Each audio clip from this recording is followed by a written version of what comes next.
So, good morning, everybody. It's a pleasure to see a lot of known faces, our co-professionals with whom we are working on projects, and friends and other members of the fraternity. Well, today I'll start the presentation.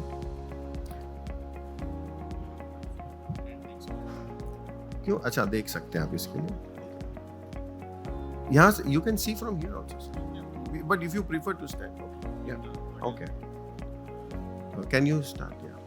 So today's topic, of course, we are in high-rise and facade pavilion, and I'm going to talk about unconventional architecture with conventional facade. So I'm sorry, I'll just.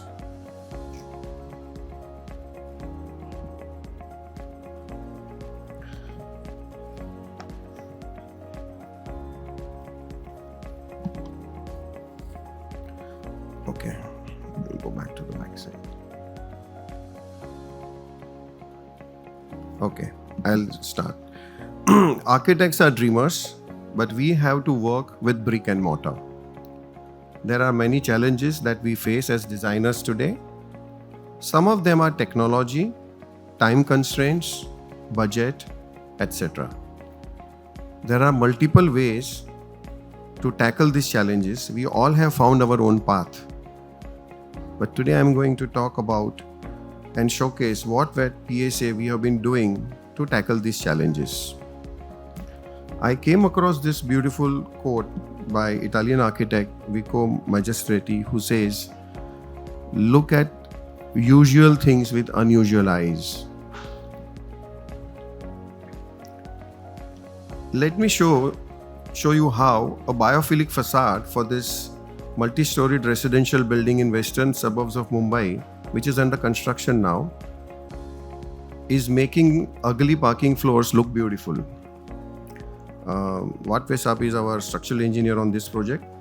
This is a live and breathing facade and so much more soothing to the eye compared to conventional facade. I'll just show you a small video.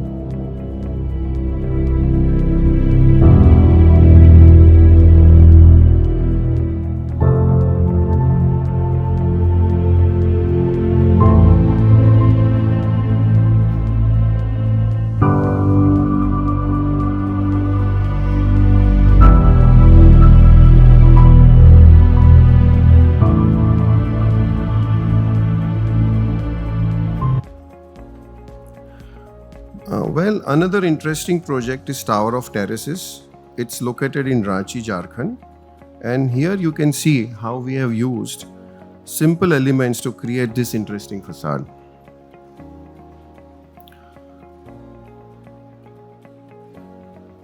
Well, Tower of Terraces is conceptualized as a symphony of vertical and horizontal elements which creates interesting volumes and spaces, interplay of light and shadow. White color and use of glass provides an interesting contrast against green landscape in the foreground. Conceptualized as sky villas, it adopts the elements of a villa which this city prefers over conventional apartments.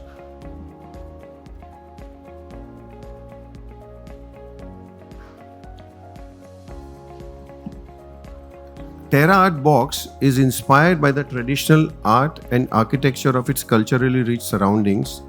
The design intent was to transcend its architectural expression of modernism by boxing local art and culture. This is symbol of the development and progress this fast developing industrial city in eastern India is making. As you can see, when we create something unusual using usual material, it does get attention. You must have seen that all three projects have been recognized by international awards and mentions. But today, I'm going to take you on a small journey of this project, which is called the Monolith. It's designed in modern traditionalism style. It is inspired by the organic forms and forms of forts of Rajasthan. It is visualized as a solid marble block sculpted into a building located in the historic lake city. It's a metaphor for innovative ideas based on the traditional art and architecture. The next slide gives you an idea about the urban context of the building. Its modern, bold form with a majestic presence, just like how a palace or a fort would stand out in this city. Well, all projects come with their own challenges. So before I take you on to the facade part, just to let you know, this has a 7-sided site. It's a commercial project, mixed used. We have 2 basements, and they wanted to exploit maximum FAR areas like all developers. There is a hotel sitting on top of it. So the biggest challenge was, how do you develop this kind of a project and make it into an iconic project and an iconic facade with the budget constraints. A lot of other issues were there. These are a couple of slides which will give you the double basement. I'll just quickly take you through this just so that you are oriented. Won't take much time. There is retail on the ground floor. First and second floor are commercial. The hotel starts at 3rd floor except for the lobby on the ground floor. 3rd floor is a public area. 4th floor is a service floor. And then you have guest rooms which are 5th, 6th, 7th and 8th. And then we have a rooftop which has got a swimming pool with an infinity edge. This is the section which will give you an idea as to what we have done. Now, when this project came to us, talking about the facade now, how we develop the building form. So as you can see, conventional response would have been to create a box-like structure. We picked up, and because we had visualized this like a sculpted building, which is a cut out of a marble rock, we kind of fine-tuned and curved the surfaces.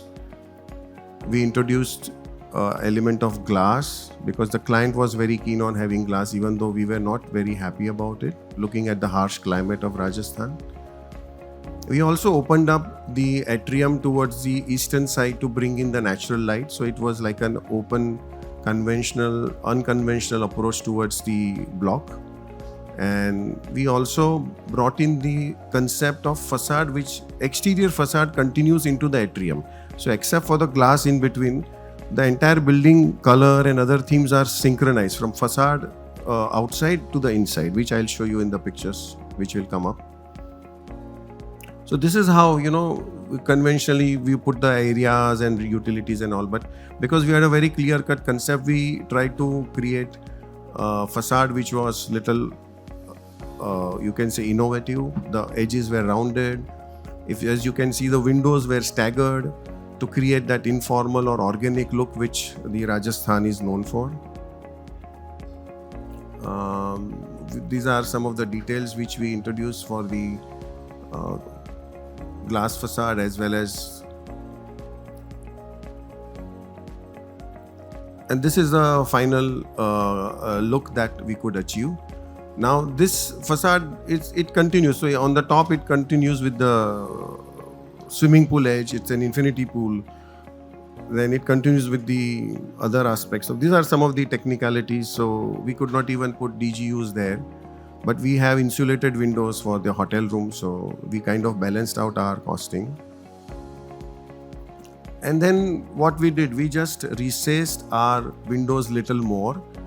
Now that creates another problem, that what do you do with those dead masses? So we kind of beautified it with CNC cut jalis, which are, we have used cement sheets and used this CNC cut jalis on all sides. This is the idea, was to kind of create memory architecture of the stone jalis that Rajasthan is so famous for. We had to put the bird protection nets over there, and this is how it looks from outside as well as inside. It looks spectacular. I mean, Harjot has done a great job by illuminating it beautifully. He will show you that after me. This is the image. So now here I'm just trying to show you how we connected the exterior with the interior. And this picture is a beautiful representation of it. So you can see on the right hand side picture where you see the atrium from outside, and then you see the atrium from inside. So it's the continuity, same white color, only inside the atrium we have used textured paint. This is how we visualize the atrium, which is the continuity of the exterior. all the 5 sides of the atrium were visualized as a single surface which was bent and going again merging with the exterior of the facade. And then we created what we call flying jharukhas. So the idea was to continue the same facade treatment which was there of informality, organic architecture of Rajasthan was replicated here. This is how it looked on paper, and I will share with you the pictures of the atrium after this slide. This is the atrium end. So our atrium facade was also getting connected to a skylight on top, and that's how it brings in the natural light. This is the morning time photograph. So the eastern sun comes in. Later on, the sun doesn't come in from the sides, but it does come from the top. Our atrium is not air conditioned. It has only got ambient cooling. So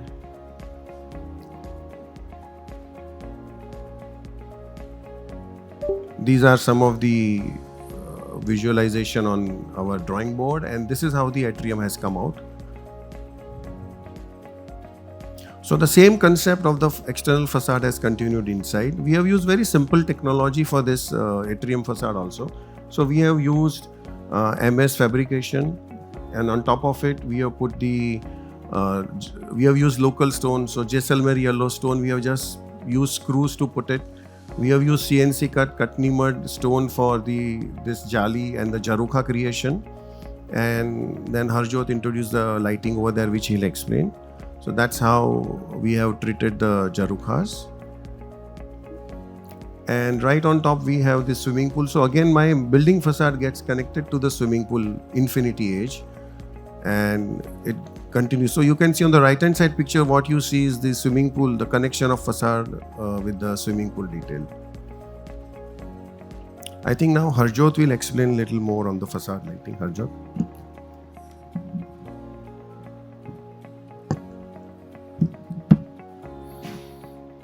Good afternoon, everyone. I'm Harjot Singh here from Faircon Uno. We are the MEP and lighting designers for the project. Like how architect Prashant Sutharia, he very eloquently explained the facade design and the concept.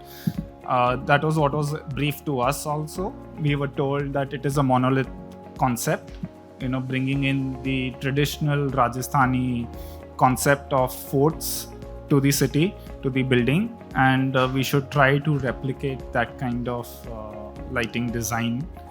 So that is what we have gone with. Udaipur is a hub for travel destination in India.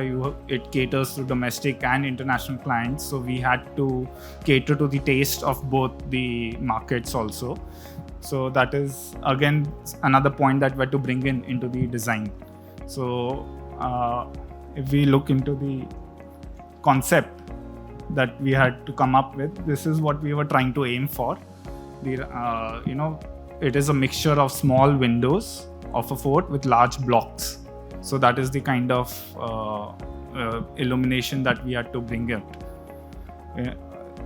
The large slabs of block walls and small windows, like I said, the conceptual design is a replication of the soft glow of the windows of a candlelit room. So, we're going back to the medieval times when the fort was originally occupied by the Maharajas. You would have the candle illumination. If you're standing from outside, you'll have the soft glow of the lamp from the window. So that is what we tried to replicate again on the small blocks that were brought in. And again, now the structure, like he said, glass was introduced because of the request of the client. So, you have the fusion of traditional with the modern. So even the lighting design had to replicate that into the concept. So what are the challenges that we had to face? It was basically we have to seamlessly blend the large blank walls of the facade with the glass walls that are there. The atrium, which is a 20-meter high glass wall, and you have again large blocks of facade. So you cannot have huge illumination on the blocks and have the glass being subdued. So we had to blend it into the design also.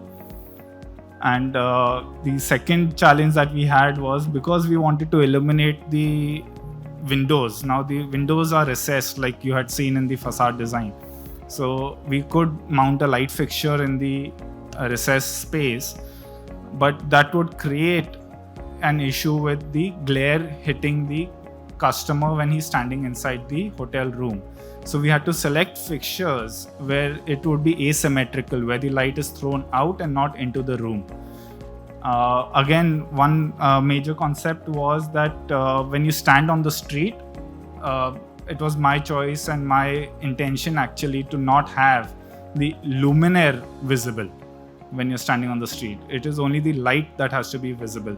So the concept is that we had to mount the light fixtures at the bottom of the recess.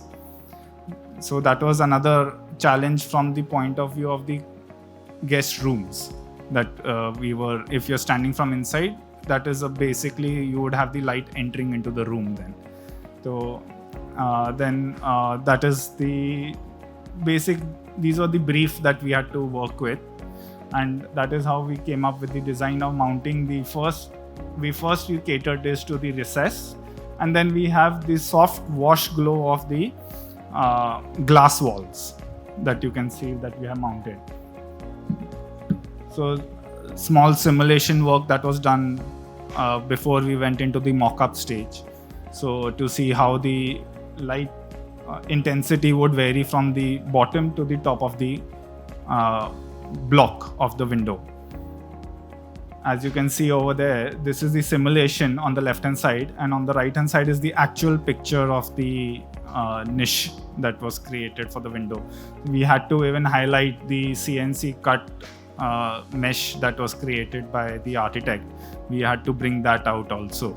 So the window, again you have the soft glow of the windows and the wall wash of the illumination of the glass that is there. This is the final result of the facade that we are looking at. We are looking at the bottom, these are blanked out niches that were intentionally created to replicate the fort, and on top of the guest windows, and the major blocks are also wall washed along with the glass that you can see. So we had to blend it in completely. This is the executed picture on the other side where the atrium is visible. So we left the lighting of the atrium to come out rather than illuminate the glass from externally. We wanted the internal light fixtures to illuminate the glass facade internally. So that we have illuminated rest of the blocks, and the glass facade illumination from internally has brought out the 3D effect that we wanted basically. So you can feel the depth of the atrium over there. Now that is the facade that we were talking about, but to tie up the whole project together, we also had to bring in the compound wall. Prashant Sutharia ji had provided niches, again small niches about 300 by 300 and 250 by 250 mm niches on the compound wall, where we were trying to replicate again the Rajasthani fort concept that is there. So now what we believe is that we need it's not only the facade that has to be illuminated, the whole project has to be tied together with the other elements. So when you walk in or when you drive into the hotel, you drive along this major long compound wall with these small niches.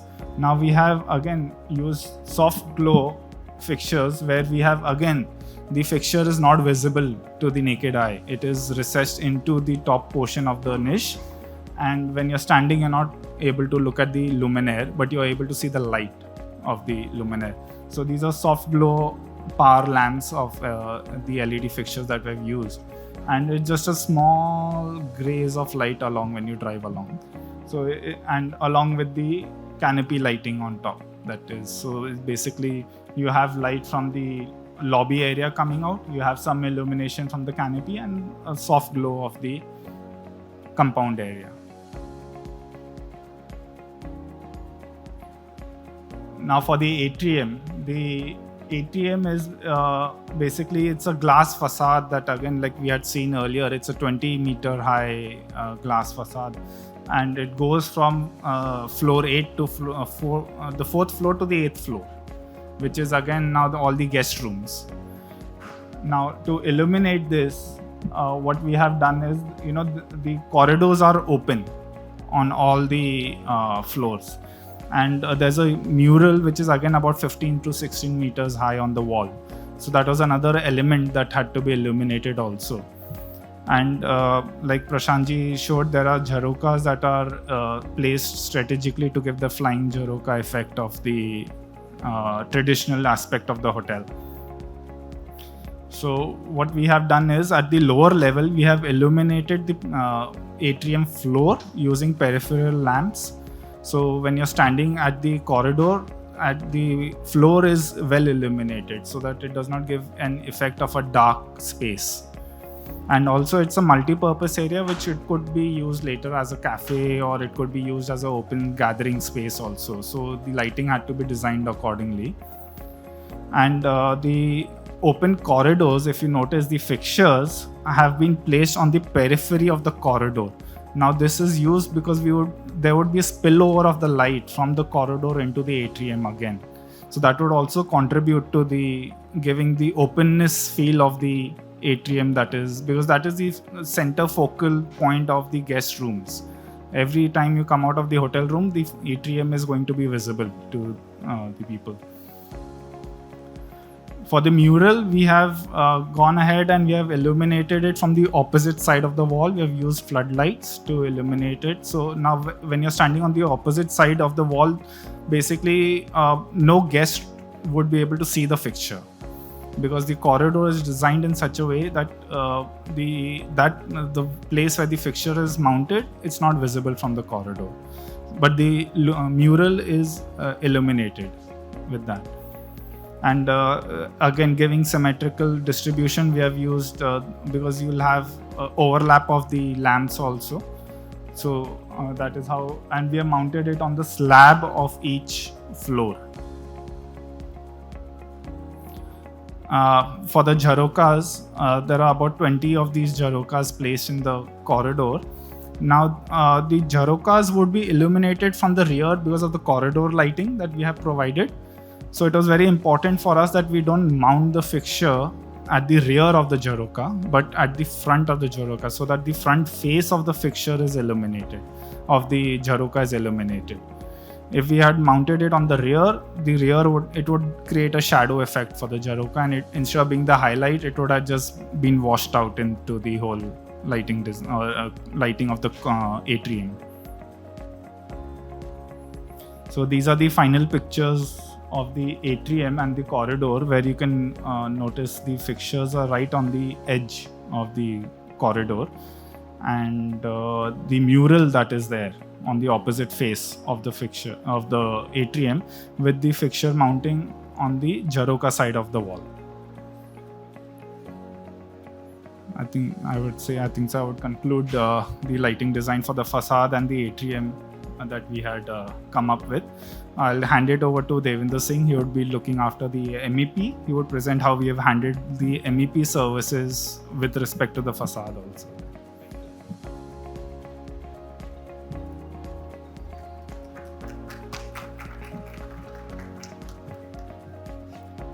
Don't expect the same kind of glamour from an engineer, MEP engineer. But we need to take care of sewage and water. So basically, the challenge for this project was that, it's done. Okay, green. Oh. Yes. You see, basically, this building is not like a typical hotel building, which is normally a rectangular block. And MEP services are conducive to that configuration. Now, this is more like a boutique hotel. And the problem is compounded by multi-users. See, you have a brand star hotel who were very strict with us, saying that we want our water to be independent. We don't want to share our water. We don't want to share our DG set. We don't want anything to do with the rest of the building. So it was like a building within a building. Lastly, then of course, this building had a jewelry anchor store of the developer. The developer who created this project is essentially a jeweler. So he had an anchor store. And of course, a modern diagnostic center, which was a challenge for us because of the high radiation in the CAT scans. They had multitude of CAT scans, and you had radiation on this side of the wall and jewelry stacked up on the other side of the wall. We were worried whether all those very delicate tags in the golden jewelry, whether they will get damaged because of the radiation coming out. So that was another thing which we had to experiment. Of course, we had a commercial use also where shops and offices were built and sold. So they had their own. The only thing which everyone shared was the firefighting system, the sewage treatment, and the lightning protection on the roof. Otherwise, everything else was independent. So that is what I was talking about. Absolute independent utilities, firefighting, sewage treatment is shared. And further intricacy was that suppose if you have 4 business entities, all of them were not on the same floor. See, they had ground and first here, and another person has ground and first here. There's another person who has got ground and third somewhere else. So their services will have to travel up and down accordingly. And as if that sort of trouble was not enough for us, Prashant ji introduced glass, and he said no utility should be seen. So it was like a dirty business, which has to be covered. So you have pipes and services going up and down, but nothing is seen from the road. Everything is concealed. And what options available to us was either we use the bottom of the parapet below the glass, or we create an orifice in the floor itself and then travel to the other level.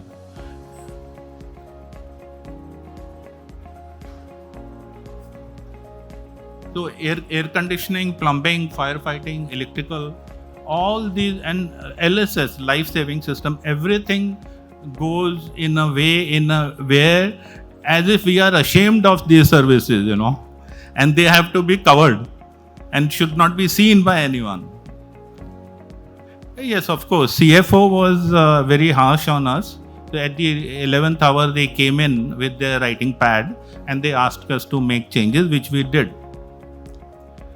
See, consider this toilet. Normally, the toilet has only plumbing and drainage lines, but here we had to introduce the exhaust duct going into the same shaft. Very rarely you are forced to do that because there was no way to take the exhaust duct up to the terrace. So you can see the duct going on the top. There is a pointer there. इसी में है ना? Yes, of course. Graciously, we were permitted to put certain equipment at the rear of the building. So that is being shown there.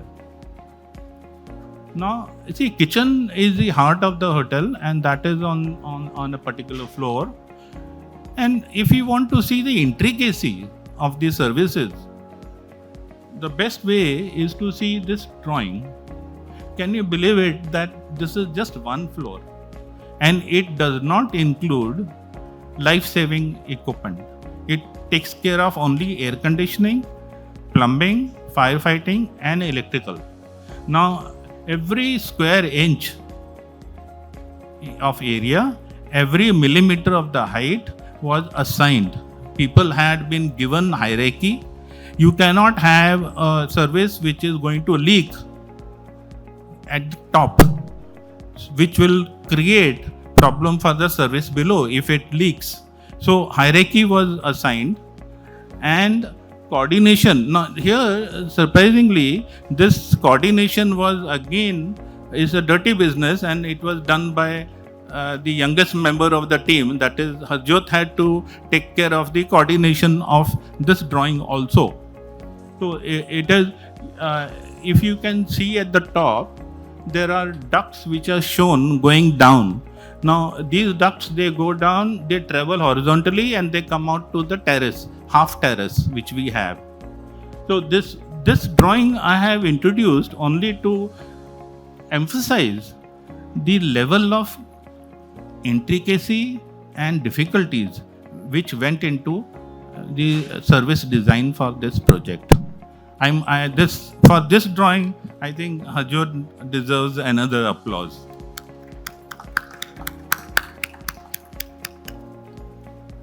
Thanks a lot. We are done. Prashant ji, I'm sorry.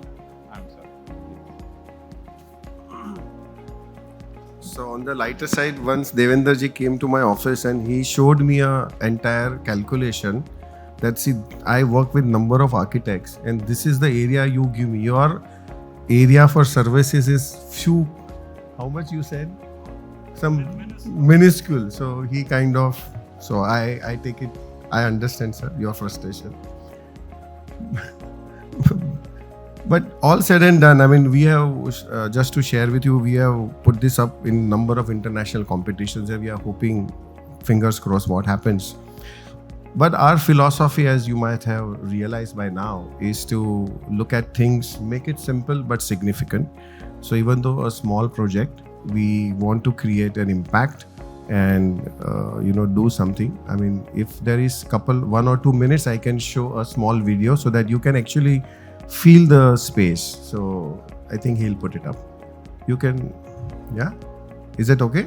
Yeah.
Yeah, so that's the journey to that project. And also, without the support of my team here, as well as everybody, my clients. A lot of localites were involved in the project, and we were fortunate to be the designers in terms of interiors also for this project. Otherwise, it would have been very difficult to, finish this kind of a compact project. So I would like to thank everybody for that. Thank you.